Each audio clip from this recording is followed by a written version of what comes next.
My name is Hope Holland. So I grew up in Humboldt County mostly, but I have actually lived all over the Bay Area, and I've also lived in Arkansas, and I lived in Texas as well.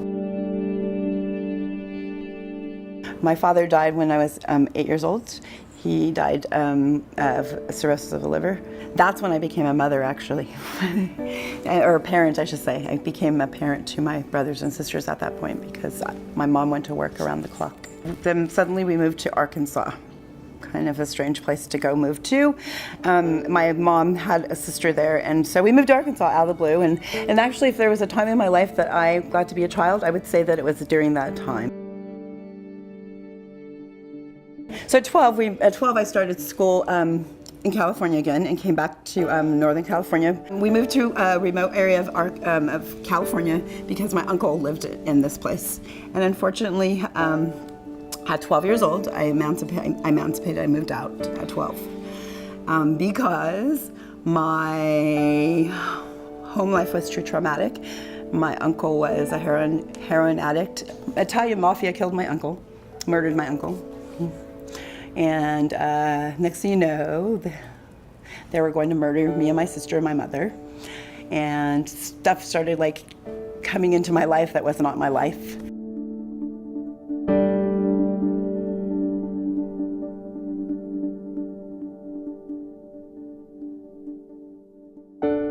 My goal was to do well in school so I could go to college. That was my only focus.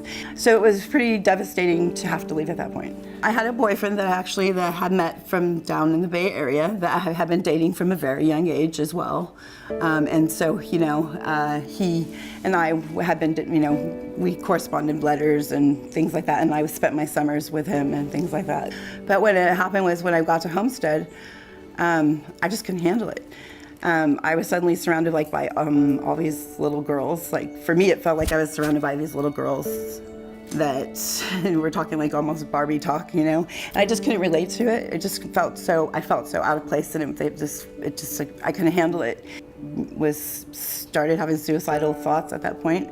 And I decided though that I was going to attempt to go to the adult education class to complete my high school so I could graduate. And suddenly I said, forget about it. I'm just gonna forget about it. I'm not doing anything.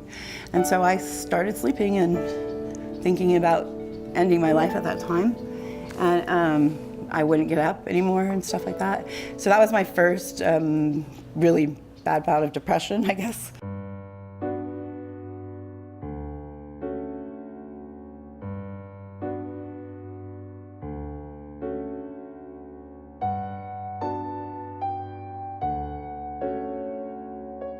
So when I was first diagnosed, I wasn't in acceptance. And so the first 3 years of my diagnosis, I said, okay, I have this diagnosis, but I really don't want it, but I have it. So I'm gonna learn everything I need to learn about it, and I'm gonna get this. I'm gonna handle this myself. I don't need to take medication and all that stuff.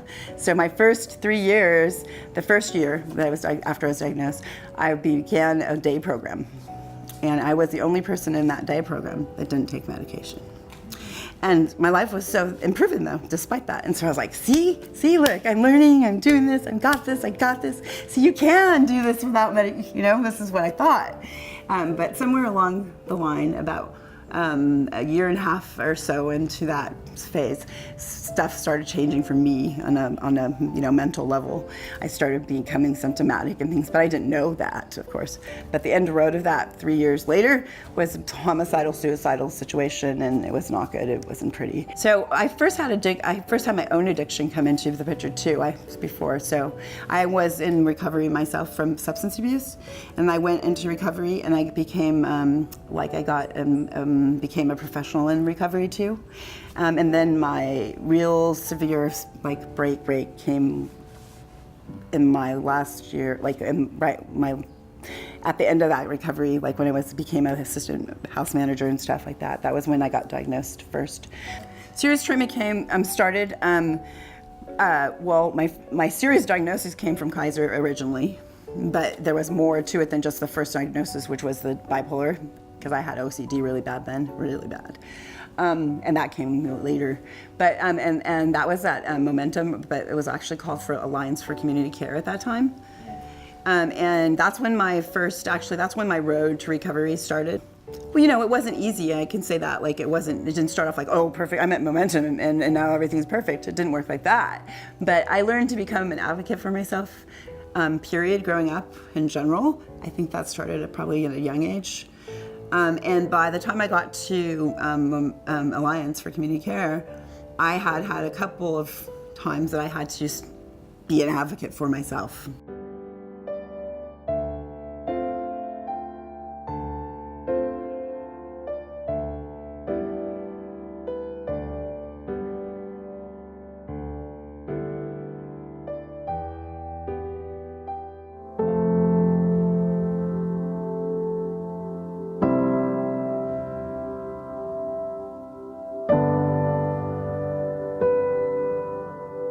My son Jonathan, my youngest baby, was kidnapped when he was 3 years old, and like I said, he was born in 1996.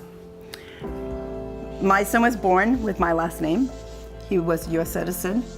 I brought him into this world by myself because his father didn't want to acknowledge it at that point. And then what happened was his father decided to take me to court, have a paternity test, and when he got the paternity test back, he was like, oh, I'm the dad. This is 3 years later. So I've raised Jonathan already at that point. And so he got, because he had money, I didn't have money, but so he got some, visitation and things like that. And on one of those visitation times, he just never came back. 3 years straight, I was absent as a parent. Like, I had my other son, Jacob, who was there with me, and I raised him and, took care of him. But the reality was I was really not present, because one day, 3 years after Jonathan had been taken, I remember Jacob going, Mom, Mom, Mom, and then I saw him for the first time. Like, it was like, I was there the whole time, but I saw him for the first time. And that's when I realized, like, I had to close the chapter on the book of, like, looking for Jonathan, because I was so submerged in all that stuff that I wasn't able to take care of myself or my other son, so.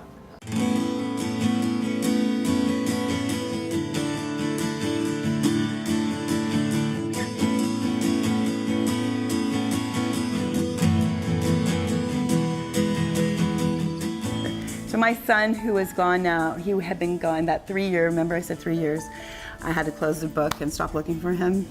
So at 3 years I stopped looking for him, but I didn't never stop looking for him.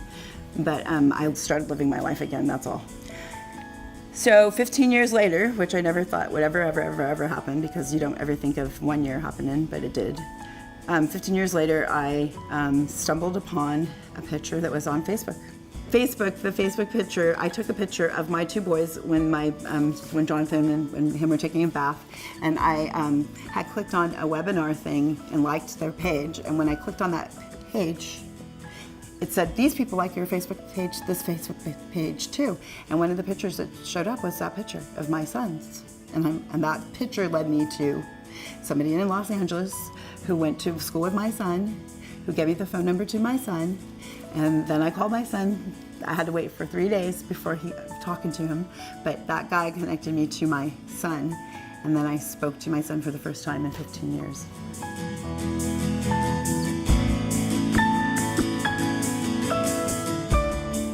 I share my story everywhere I go. That's what I do. That's my work I do.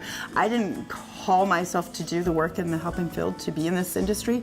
It chased me down and grabbed me. I didn't choose it. It chose me.